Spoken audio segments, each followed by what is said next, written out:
Assalamualaikum warahmatullahi wabarakatuh. Saya Minatul Zahro. Di sini saya akan menjelaskan mengenai teknik dan juga instrumen evaluasi. Yang pertama di sini metode evaluasi. Secara umum metode evaluasi terbagi menjadi dua, yakni evaluasi sumatif dan juga formatif.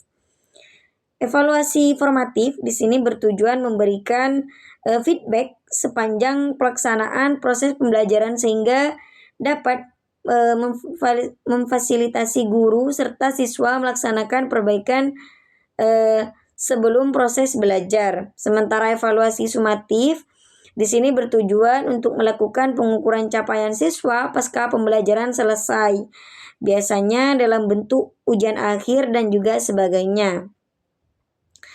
Teknik dan juga instrumen evaluasi di sini terbagi menjadi dua, yakni tes tertulis atau berbentuk esai. Ini merupakan tes yang pertanyaannya membutuhkan jawaban uraian, baik uraian bebas atau terbatas. Yang kedua, tes hasil belajar objektif, yakni adalah tes yang cara pemeriksaannya akan sama setiap anak yang mengikuti tes tersebut. Jadi tes ini juga dikenal dengan istilah tes jawaban pendek. Terdapat beberapa jenis tes bentuk objektif, diantaranya bentuk melengkapi, ada pilihan ganda, ada menjodohkan kata di sini, dan ada bentuk pilihan salah dan juga benar. Dan yang terakhir, tes bentuk isian, yakni tes yang berbentuk cerita atau karangan.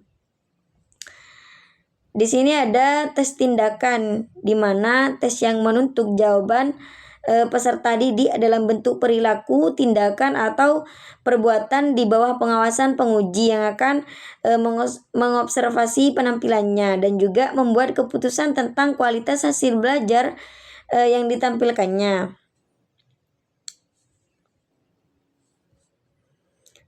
Di sini ada instrumen evaluasi non-tes, yakni terbagi menjadi beberapa jenis.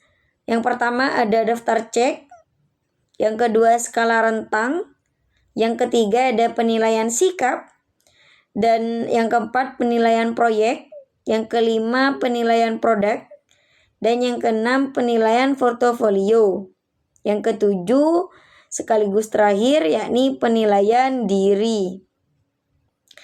Selain itu juga instrumen evaluasi dikatakan baik apabila memenuhi beberapa ciri-ciri. Yang pertama di sini harus validitas. Yang kedua, yang pertama ini kemampuan instrumen untuk mengukur apa yang harusnya diukur. Yang kedua di sini reliabilitas, jadi ketetapan atau ketelitian suatu alat evaluasi.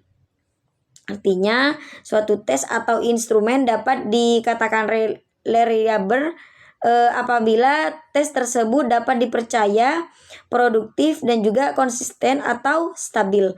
Dan yang ketiga objektivitas, yakni terhindar dari subjektivitas evaluator dalam penentuan hasil.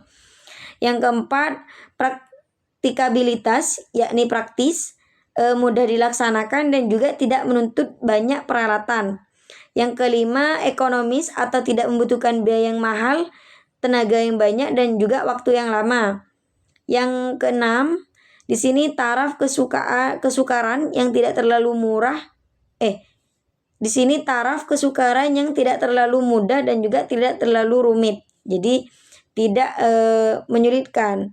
Dan yang ketujuh di sini daya pembeda, yakni kemampuan instrumen dalam membedakan anak didik yang pintar dan juga kurang pintar. Mungkin hanya itu yang bisa saya jelaskan, mungkin hanya sedikit saja. Semoga bermanfaat terkait teknik dan juga instrumen evaluasi. Wassalamualaikum warahmatullahi wabarakatuh.